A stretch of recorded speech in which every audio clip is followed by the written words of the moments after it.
నీ jerk reaction తీసుకోవాల్సిన అవసరం లేదు. అందుకే మీరు చూస్తే నేను మంత్రి కరెక్ట్ ఈ రోజుతో నెల అయింది నేను ఛార్జ్ తీసుకుని.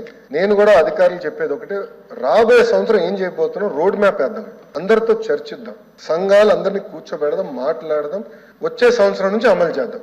జగన్ లేకపోయేసరికి ఉన్న 15,000 పోయింది, ఇస్తా ఉన్న 15,000 పోయింది.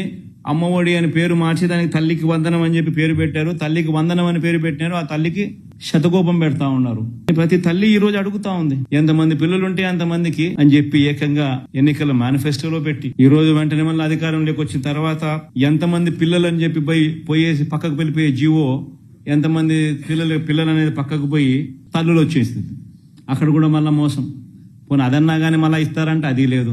43 లక్షల మంది తల్లులకు ఎదురు చూస్తే 40 లక్షల మంది రాష్ట్రంలో 43 లక్షల మంది తల్లులకు వైఎస్ఆర్సీపీ ఇస్తే 84 లక్షల మంది పిల్లలకు మేలు జరుగుతా ఉంది. ఈ రోజు ఏముంది కనుక్కునేది